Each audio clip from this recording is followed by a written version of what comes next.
जहाँ जना पड़ुछि जे जो भाव ताती अनुभूत होची पाणीपाग विज्ञान केन्द्र जो भाव सूचना मिलूँ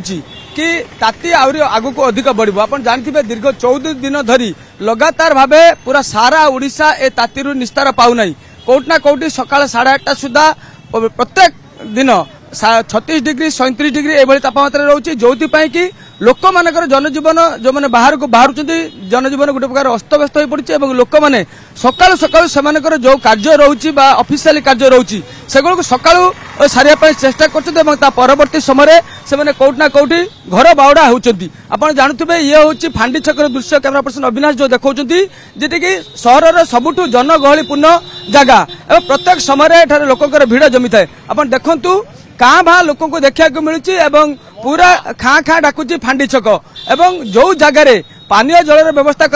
तरबुजर व्यवस्था दही लस्सी एसबुर व्यवस्था से सब जगार छाई जगार लोक मानकर भिड़ कौटना कौटी अधिका जमुची तो पाणीपाग विज्ञान केन्द्र जो भाव आकलन करुच्ची कि ये ताती आग को आहरी बढ़ एवं ताती निस्तार मिल नहीं आम सहित जो लोक मैंने बाहर को आसी बजार को आसी आम सहित आलोचना करिए आज्ञा आम देखुचु सकाल 8:30 सुधा बालेश्वर 36 डिग्री माने तापमात्रा रही है बर्तमान वृद्धि पाई 37 डिग्री को हेलानी एवं आगु को ताती बढ़िबो ए कथा आकलन करछि पाणीपाग विभाग। हाँ ये गत 15 दिन है ताती गुड़ा एत बढ़ी चलती आम आगुरी के अनुभव कर जहाँ पाणीपाग विभाग कहूँ आज आरंभ करके आगामी 5 दिन पर्यंत ताती बहुत बढ़ बालेश्वर जो 37-38 डिग्री हाएस्ट हुए सेठी भी 44-45 हो संभावना अच्छी बोली जहाँ आम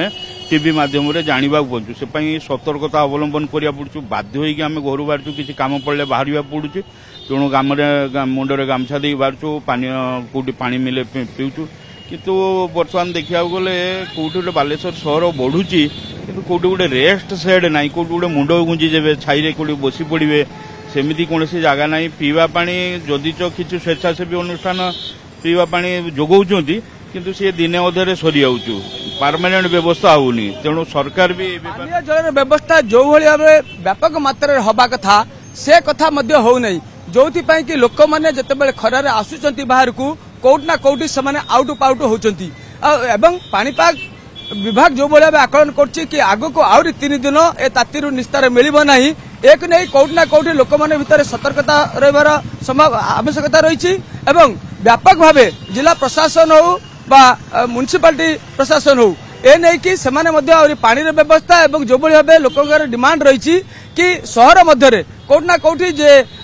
सेट कर जाओ रेस्ट सेट कर जाओ अर्थात जिते बाहर को लोक मैंने आसुचंती जिते खरा अधिका हम से कौटना कौटी से जगह आश्रय नहीं पारे ए नहीं कि कौन व्यवस्था हो न लोक मैंने अभियोग कर जिला प्रशासन एप्रति दृष्टि देवार आवश्यकता